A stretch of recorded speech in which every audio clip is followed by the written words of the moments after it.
እንደዚህ አይነት አመለካከት ከውስጥ ይውጣ። ሰው ነው የሞተው። አንተ ደነዝ። እንግዲህ በኋላ ነገርኩ እኮ በኦርቶዶክስ ጉዳይም ሆነ በማንኛውም ሃይማኖታዊ ሀዘን ኢትዮጵያ ላይ ሲኖር ህዝብ አንድ ነገር ሲሆን ዝም አንል። አትበልጥም ከማንም ዱቄታ። ውስጡን ለቄስ ናቸው። አንተ ትዳር ታማክራለህ። የታባ ነው ትዳር ያለ ዶክተር ወዳጄ ነህ። በማገባ ነገር የምትቀባጠረው ነገር አለ። ተምረህ መሀይም አትሁን። ዶክተር ወዳጄ ነህ። ልዘግብ አርሲ ላይ እንደሚገደሉ ኦርቶዶክሳውያን ማለት ነው። አማኑኤልን ነው የምላችሁ። ኢንተርናሽናል የሆኑ ዓለም አቀፍ ሚዲያዎች የሚዘግቡት ማለት ነው። ታላላቅ ጦርነቶች ተብሎ እስራኤል ከፍልስጤም፣ እስራኤል ከኢራን እንደዚሁም ደግሞ ዩክሬን ከራሽያ ጋር በሚዋጉበት ጊዜ ራሱ እንደ አርሲ ኦርቶዶክሳውያን ሰው አይሞትም። አማኑኤልን ነው በቃ ደጋግሜ ይልላችኋል። ምንም ረጅም ማብራሪያ ምናምን አያስፈልገው።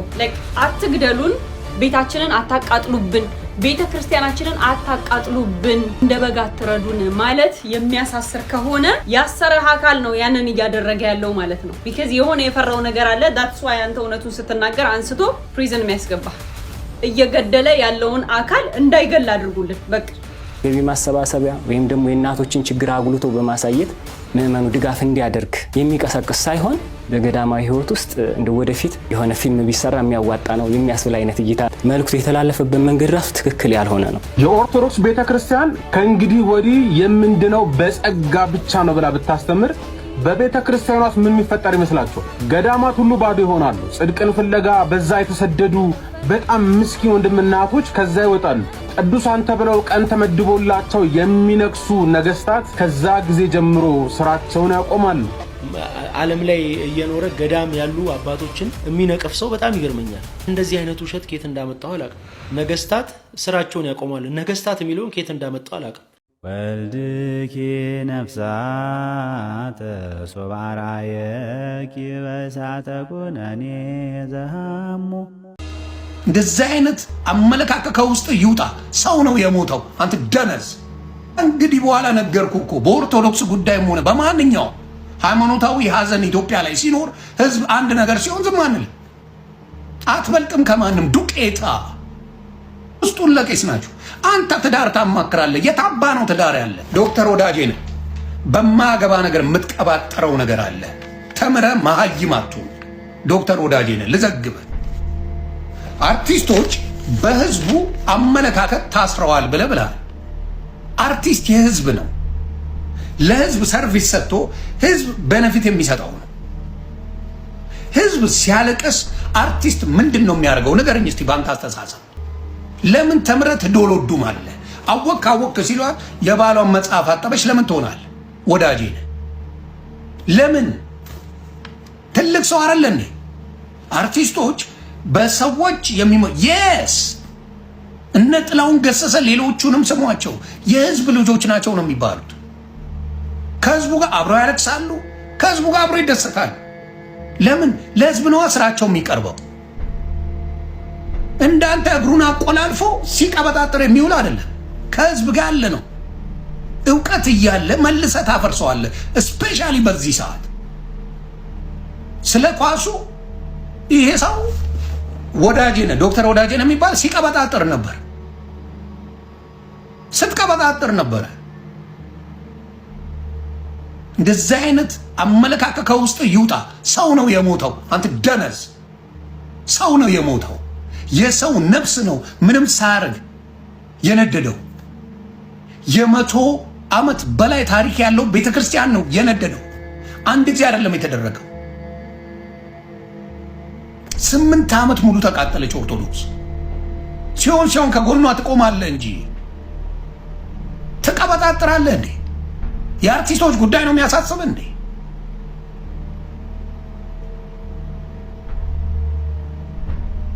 ያንተንም ጉዳ አወጣዋለሁ አርፈህ ካልተቀመጥክ።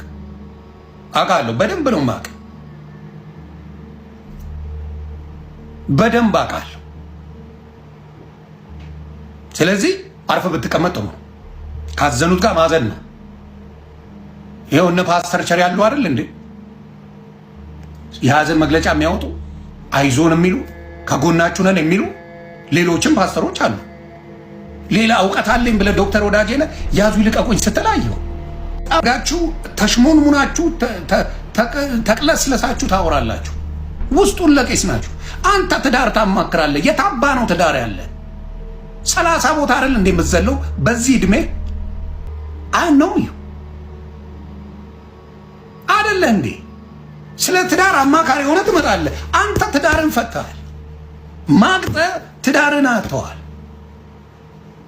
በጨዋ እንደተለያየ አድርገህ ዝም ብለህ ትቀባባለህ። መተህ እዚህ ሰው ትመስላለህ። እካክ ከእንግዲህ በኋላ ነገርኩህ እኮ በኦርቶዶክስ ጉዳይም ሆነ በማንኛውም ሃይማኖታዊ ሀዘን ኢትዮጵያ ላይ ሲኖር ህዝብ አንድ ነገር ሲሆን ዝም አንል። አትበልጥም ከማንም ዱቄታ። ለራስ ትዳርን ሳትይዝ የራስን ትዳር አፍርሰ ስንት ቦታ ስትርመጠመጠ እየኖርክ ትመጣና እዚህ አርቲስቶች ማለት በህዝብ ሰንሰለት ውስጥ የታሰሩ ናቸው፣ ህዝብ ከሚለው ውጪ ማድረግ አይችሉም። የህዝብ ልጆች ናቸው። ሰዎች እነሱን አይተው እንደነሱ አይነት ሰው ልሁን ብሎ የሚመጣ ስንት ሺህ ህዝብ እንዳለ ታውቃለህ? ታውቃለህ ወይስ አታውቅም? አንቱ የምንላቸው በሚሊዮን የሚቆጠር ሰው ኮንሰርታቸውን የሚገባው የሚያከብራቸው የኛ ነው፣ ይሄ ሰው የኛ ነው ብለው ስለሚያምኑ ነው። ሴቶችም ሆነ ወንዶች አርቲስቶች ዳስ ዋይ በማይረባ ቦታ መቀባጠር ይደንቀኛል። ስለዚህ አቁም። አሁን ዝም የጫፍ ነው የሄድኩብህ። ድገማትና ከነስማቸው ነው መዘረዝርልህ። ዱቄታ ስራታ ምንም ረጅም ማብራሪያ ምናምን አያስፈልገው። ላይክ አትግደሉን፣ እየኖርንበት ያለነው ቀዬ እንኖርበት በሰላም። ቤታችንን አታቃጥሉብን፣ ቤተ ክርስቲያናችንን አታቃጥሉብን፣ እንደ በግ አትረዱን ማለት የሚያሳስር ከሆነ ያሰረህ አካል ነው ያንን እያደረገ ያለው ማለት ነው። ቢካዝ የሆነ የፈራው ነገር አለ። ዳትስ ዋይ አንተ እውነቱን ስትናገር አንስቶ ፕሪዝን የሚያስገባ። ራሳችሁን አታስጠቁሩ። ከዚህ በላይ ፍቷቸው አባታችንን። ምንም ያደረጉት ነገር የለም። ሁሉም ወጥቶ እየተናገረ ያለውን ነገር ነው የተናገሩት። አሁንም አትግደሉ። የናንተ መግለጫ የናንተ ተጎዱ አካላትን ሄዶ መጎብኘት doesn't make sense። ምንም የምታመጡት ለውጥ የለም። እየገደለ ያለውን አካል እንዳይገል አድርጉልን። በቃ ይሄንን ነው እኛ የምንፈልገው። ሰላማዊ ኑሮ ነው የምንፈልገው። ከሁሉም ሃይማኖት ጋር ተስማምቶ ተዋዶ መኖር፣ ከሁሉም ብሔረሰብ ጋር ተዋዶ ተስማምቶ መኖር ነው የምንፈልገው። ያደረግነውም ከዚህ በፊት ያ ነው። ይሄን ሁሉ አመት ስንኖር የሆነው ይሄ ነው። ሌላ ምንም አዲስ የፈለግነው የጠየቅነው ነገር የለም። በቃ እንደ በግ አትረዱን። እንስሳ እንኳን ሲታረድ ስርዓት አለው፣ ውስጥ ያዝናል። ያን ነው ተው ያልነው። በተኛንበት ቤታችንን አታቃጥሉ፣ ይሄ ነው የተባለው። ይሄንን የሚናገርን ሰው አሯሩጣችሁ የምታስሩ ከሆነ ማነው አራጁ ማነው ገዳዩ? ለእናንተ ትቸዋለሁ። አባታችንን ፍቱልን። ለማንኛውም አርሲ ላይ እንደሚገደሉ ኦርቶዶክሳውያን ማለት ነው አማኑኤልን ነው የምላችሁ ኢንተርናሽናል የሆነው ዓለም አቀፍ ሚዲያዎች የሚዘግቡት ማለት ነው። ታላላቅ ጦርነቶች ተብለው እስራኤል ከፍልስጤም፣ እስራኤል ከኢራን እንደዚሁም ደግሞ ዩክሬን ከራሺያ ጋር በሚዋጉበት ጊዜ ራሱ እንደ አርሲ ኦርቶዶክሳውያን ሰው አይሞትም። አማኑኤልን ነው በቃ ደጋግሜ እልላችኋለሁ። እኔ እንኳን በአቅሜ በዚህ በቲክቶክ ፕላትፎርም ላይ የአርሲ ኦርቶዶክሳውያን ተገደሉ፣ የአርሲ ኦርቶዶክሳውያን ተገደሉ እያልኩኝ ከ10 ጊዜ በላይ ፖስቻለሁ። እና መፍትሄው ምንድነው? ቅዱስ ሲኖዶስማ እኮ የዛሬ ወር አካባቢ ማለት ነው ቅዱስ ሲኖዶስ ስብሰባ ላይ ማለት ነው ካሉት 10 አጀንዳ ውስጥ እንደ አንድ ተደርጎ ነው የተያዘው። እና የተሰጠው መፍትሄ ምንድነው? በቦታው የነበሩት በአርሲ የነበሩት ብፁዕ አቡነ ያሬድ ተነሱና ብፁዕ አቡነ ኤልሳን ሾሟቸው። በቃ የተፈረመበት ወረቀት ራሱ ጸለሙ አልደረቅም። ይኸው አሁን ግድያ ተፈጸመ። አማኑኤልን እንደ ኦርቶዶክስ እኮ እዚች ሀገር ላይ የተናቀ የለም እኮ። ተገደሉ ብለን እኮ ራሱ ብንጮህ እንኳን ጀመራቸው ማለቃቀስ ጀመሩ የሚባልበት ጊዜ ላይ ደርሰናል እኮ። ቅዱስ አማኑኤል መፍትሄውን ይስጠን ከማለት ውጪ ምን እንላለን? ሰላማዊ ሰልፍ እንውጣ እንቃወም ብለን ብንጮህ እንኳን ራሱ ደህና እረኛ የለን። ገና መች ተገደላችሁ አለላችሁ ከሚል በስተቀር ማለት ነው። ቋሚ ሲኖዶስ በምስራቅ አርሲ የተጎዱ ወገኖችን የሚያጽናና ብፁዓን አባቶችን መድቧል። የኢትዮጵያ ኦርቶዶክስ ተዋሕዶ ቤተክርስቲያን ቋሚ ሲኖዶስ በምስራቅ አርሲ ሀገረ ስብከት ተገኝተው ጉዳት የደረሰባቸውን ኦርቶዶክሳውያንን የሚያጽናኑ ብፁዓን አባቶች መመደባቸውን እየሰማን ነው። ደስ ይላል። የቋሚ ሲኖዶስ አባላት በምስራቅ አርሲ ሀገረ ስብከት ያሉ በተፈጠሩባቸው አደጋው በተከሰተባቸው ቦታዎች ሁሉ በመሄድ በችግሩ ምክንያት ለተፈናቀሉ ወገኖቻችን ድጋፍ እንዲያደርጉ በብፁዓን አባቶች የሚመራ የቤተክርስቲያናችን ልዑክ ቡድን ችግሩ ወደ ተፈጠረበት በመሄድ ተጎጂዎችን እንዲያጽናኑ አስፈላጊውንም ድጋፍ እንዲያደርጉ ወስኗል ማለት ነው። እንግዲህ በጠቅላይ ቤተ ክህነትም በኩል በሚቋቋመው ኮሚቴ አስተባባሪነት በተፈጠረው ችግር ምክንያት የመቃጠል አደጋ የደረሰበትን የቅዱስ ገብርኤል ቤተክርስቲያን እንዲያሰራ፣ ከቀያቸው የተፈናቀሉ ወገኖችን በቋሚነት ወደ መኖሪያቸው እንዲመለሱ፣ በሀገረ ስብከቱም ዳግመኛ መሰል ችግርም እንዳይፈጠር የመፍትሄ ሀሳብ ጭምር የሚያቀርብ አብይ ኮሚቴ ሰይሟል። ይህ ኮሚቴን በአስቸኳይ ወደ ስራ እንዲገባ ወስኗል ማለት ነው። አባቶቻችን እንዲህ አይነት ስራ ስትሰሩ ከፊት ስትቀድሙ በጣም ደስ ይላልና በርቱ። ለአርሲ በሚገኙ ወገኖቻችን ድምፅ መሆናችንን አንተውም። ፍትህ ለአርሲ ወገኖቻችን። ገቢ ማሰባሰቢያ ወይም ደግሞ የእናቶችን ችግር አጉልቶ በማሳየት ምዕመኑ ድጋፍ እንዲያደርግ የሚቀሰቅስ ሳይሆን በገዳማዊ ሕይወት ውስጥ እንደ ወደፊት የሆነ ፊልም ቢሰራ የሚያዋጣ ነው የሚያስብል አይነት እይታ መልእክቱ የተላለፈበት መንገድ ራሱ ትክክል ያልሆነ ነው። ምክንያቱም ይሄ የዓለማዊ ሕይወትን ወይም ደግሞ ዓለማዊ እሳቤን ይዞ የገባ ነው። ገዳማዊ ሕይወቱን ወይም ደግሞ የእናቶችን የኑሮ እንትን መሰረት ያደረገ አይደለም። ይሄ ድራማ አዘል የሆነ መነኮሳት እያሯሯጡ እንትን በጣም የአንድን የገዳማዊ ስብዕና የማይገልጽ አይነት አገላለጽ ነው እንትን ያለው እና ይሄ ስክሪፕት ተጽፎለት በስርዓት ተቀናጅቶ ገዳሙ ድረስ ታስቦበት ተመክሮ የተሰራ ስራ ነው። ይሄ ደግሞ ገዳማዊ ሕይወትን በአጠቃላይ የሚወክል አይደለም። እናቶችን እያሯሯጡ ያን ያክል ካራክተር ወደ ፊልሙ ዓለም የገባ አይነት እንትን ነውና የሰማችሁት ነው። ይሄንን ቪዲዮ አሁን የምለው ነገር ምንድነው? አየህ አንተ አቅም እንዳለህ ራስን ስለገነባ የትም ቦታ ብትሄድ ኪስህን የሚያዳብርልህን ነገር እንጂ ሌላ ነገር እያደረግህ ይኸው ጭራሽ ገዳማውያኖቹ ወጥተው ልክ እንደዚህ በየሚዲያው እንዲሆኑ አደረግካቸው። ይሄ ጽድቅ ነው? ኖርማል ነው? ይሄ ኖርማል ነው አይደለም። ከባታቸው አስወጣቸው። አባቶች እያዘኑብህ እንደሆነ መገመት ግን አይከብድም። ይህን ይቅርታ በላልልህ። ምክንያቱም ከዚህኛው ይቅርታ ይልቅ ያቺ ምስኪን ሴት ስታለቅስብህ ነበር በእኛ ይቅርታ ያላገጥከው። ኤኒዌይስ ግን በቅርቡ እግዚአብሔር ይከፍላል። አየህ የገንዘብ ወዳጅነት ምን ያህል እንዳደረሰ የገዳሙንም ክብር እንዲወርድ አደረገ። ታገኘዋለህ በቅርብ እጅህ። ቤተ ክርስቲያን በጸጋ እንደዳንን ታስተምራለች።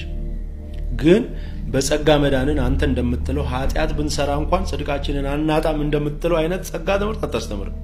እሱን አስረግጬ እነግራለሁ። የኦርቶዶክስ ቤተክርስቲያን ከእንግዲህ ወዲህ የምንድነው በጸጋ ብቻ ነው ብላ ብታስተምር በቤተክርስቲያኗ ውስጥ ምን የሚፈጠር ይመስላችኋል? የመጀመሪያው ገዳማት ሁሉ ባዶ ይሆናሉ። ጽድቅን ፍለጋ በዛ የተሰደዱ በጣም ምስኪን ወንድምና እህቶች ከዛ ይወጣሉ። ሁለተኛ ቅዱሳን ተብለው ቀን ተመድቦላቸው የሚነግሱ ነገስታት ከዛ ጊዜ ጀምሮ ስራቸውን ያቆማሉ። ሶስተኛ ለሙታን የሚደረገው ፍትሐት እና ተስካር ይቀራል። በዚህም ደግሞ ብዙ ቀሳውስት እንጀራቸውን ያጣሉ። አራተኛ ጽድቅን ተረበውና ጽድቅን ፈልገው ጧፍና ሻማ ዕጣንና ዣንጥላ ይዘው የሚመጡ ሰዎች በጸጋ ስለዳኑ ይሄ ነገር ይቀራል። ስለዚህ ቤተክርስቲያኗ በከፍተኛ ኢኮኖሚ ትጎዳለች። ለዚህም ይመስለኛል ቤተክርስቲያኑ ጸጋን ማታስተምረው። እንደሰማችሁት እንግዲህ ቤተክርስቲያን በጸጋ መዳንን እንደማታስተምር አድርጎ የዘረዘራቸውን ነገሮች ሰምታችኋል። ቤተክርስቲያን በጸጋ እንደዳንን ታስተምራለች። አልዘረዝርልህም። ብዙ ስብከቶች ገብተህ መስማት ትችላለህ። ብዙ መጽሐፍቶችን ሊቃውንቶች የጻፏቸውን መጽሐፍ ማንበብ ትችላለህ ስለ ጸጋ መዳን ማለት። ከዛ ውጪ ግን በጸጋ እንደሚዳን ብታስተምር ቤተክርስቲያን ገዳማት ባዶ ይሆናሉ አለ። መነኮሳት ገዳም የሚገቡት እኮ ጽድቅን ፍለጋ ነው አይደል? ጽድቅ ደግሞ ማን ነው? ክርስቶስ ነው አይደል? ክርስቶስን ፍለጋ የዚህን ዓለም ጣዕም ንቀው ይሄ አንተ ምትብለጨለጭበትን እንደፈለክ የምትሆንበትን ዓለም ከክርስቶስ ትምህርት ጋር ለኛ በቃ አልተስማማንም፣ አይመችም፣ ይሄ ዓለም ከክርስቶስ ጋር አብሮ ለመኖር አይመችም ብለው ለብቻቸው ተለይተው የሚኖሩ ሰዎች ናቸው እንደኛ እዚህ ዓለም ላይ ያንቧቸሩ የሚኖሩ ሰዎች አይደሉም። በጣም አይገባኝም።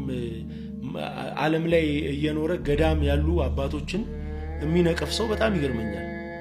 ብቻ እንደዚህ አይነት ውሸት ከየት እንዳመጣው አላውቅም። ሌላው ምን አለ? ቅዱሳን ተብለው የሚጠሩትን ነገስታት ስራቸውን ያቆማሉ። ነገስታት የሚለውን ከየት እንዳመጣው አላውቅም። እና አቡነ ተክለ ሃይማኖትን ነው ነገስታት ያልከው? እነማን ነው? የትኞቹን ቅዱሳን ነው ነገስታት ያልካቸው? አልገባኝም።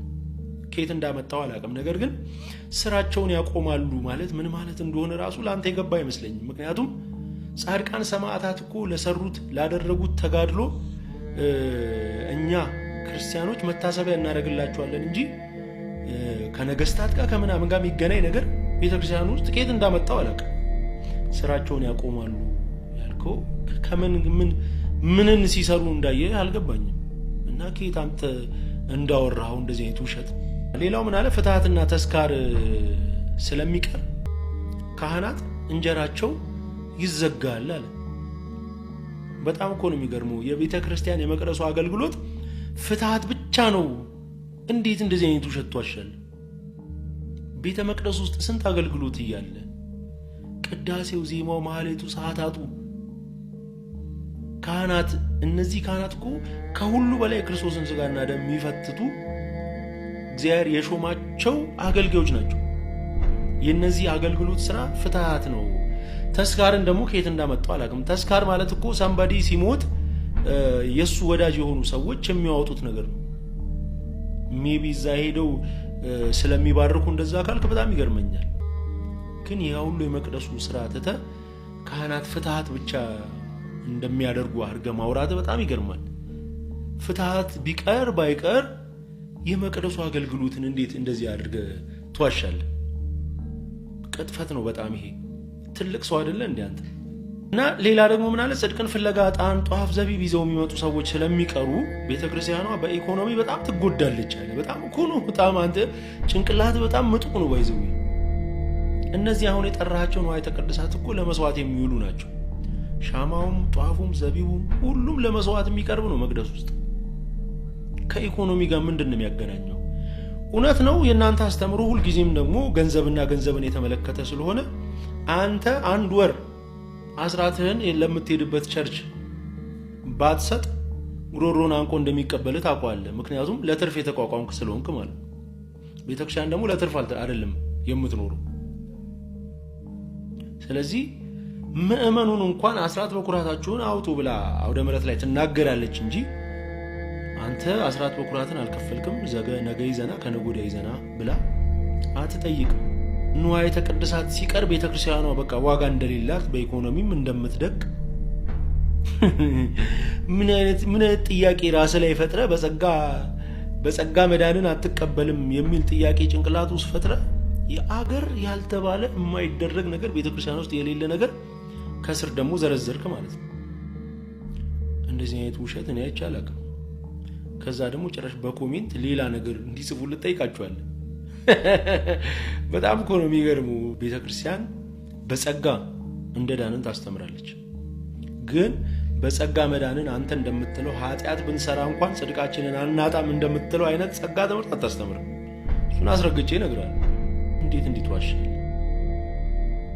ይሄ በጣም ልክ ያልሆነ ከጥያቄው እስከሰጠኸው ነገር እስከተነተንከው ነገር ሙሉ ለሙሉ የተሳሳተ ወሬ ነው ያወራኸውና አንዳንድ ጊዜ የምናወራውን ነገር ብንለይ መልካም ነው ላለው።